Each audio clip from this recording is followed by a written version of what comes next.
जब पशुओं को मिलेगा प्यार और मिल्को मोर पशु आहार तो दूध बहेगा, मुनाफा बढ़ेगा। मिल्को मोर पशु आहार।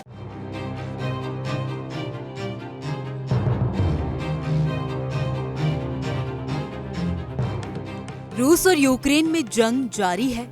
इस जंग में अभी तक यूक्रेन उन हथियारों से लड़ रहा है जो नाटो देश और अमेरिका उसे दे रहे हैं, लेकिन इन देशों ने अभी तक सीमित क्षमता वाले हथियार ही यूक्रेन को दिए हैं। यूक्रेन काफी समय से इनसे लंबी दूरी वाली मिसाइलों से रूस के अंदर हमला करने की मांग कर रहा है और हो सकता है कि यूक्रेन की ये मांग जल्द ही पूरी हो जाएगी। अगर ऐसा होता है तो जंग और ज्यादा खतरनाक होगी।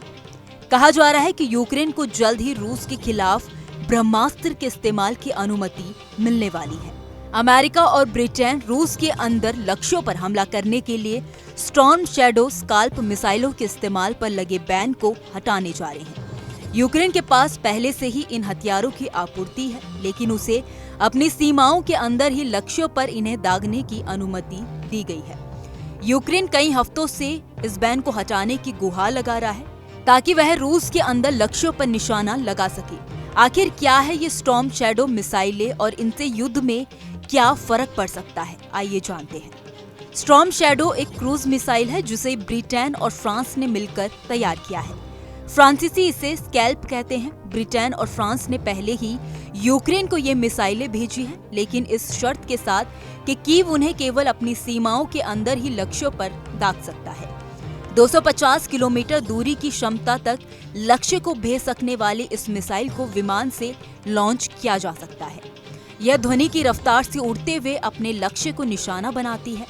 यह जमीन के करीब उड़ान भरती है, जिससे इसका रडार में पकड़ आना मुश्किल होता है। स्टॉर्म शैडो या स्कैल्प मिसाइल को बंकरों और गोला बारूद के भंडारों को भेदने के लिए एक आदर्श हथियार माना जाता है।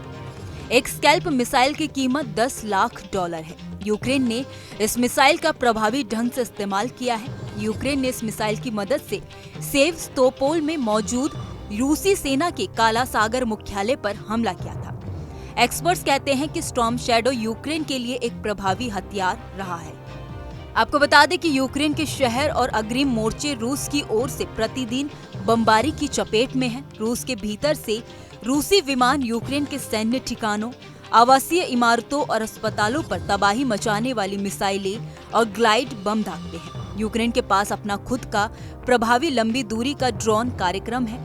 इन ड्रोन ने कई बार रूस को चौंकाया है और सैकड़ों किलोमीटर के अंदर घुसकर हमला किया है, लेकिन ये ड्रोन केवल छोटे पेलोड ले जा सकते हैं और अधिकांश का पता लिया जा सकता है।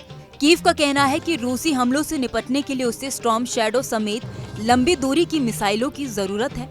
हालांकि एक्सपर्ट्स का कहना है कि यूक्रेन ने इस मामले में बहुत देर कर दी है। कीव लंबे समय से इन मिसाइलों पर बैन हटाने की मांग कर रहा है। ऐसे में मॉस्को ने इसकी संभावना को देखते हुए पहले ही सावधानी बरत ली है। रूस अपने बम वर्षकों, मिसाइलों और कुछ बुनियादी ढांचे को यूक्रेन की सीमा से दूर ले गया है। हालांकि उसके कई ठिकाने अभी भी रेंज में हैं। Institute for the study of war think tank ने लगभग 200 रूसी ठिकानों की पहचान की है जो यूक्रेन से दागे स्टॉर्म शैडो की सीमा में होंगे।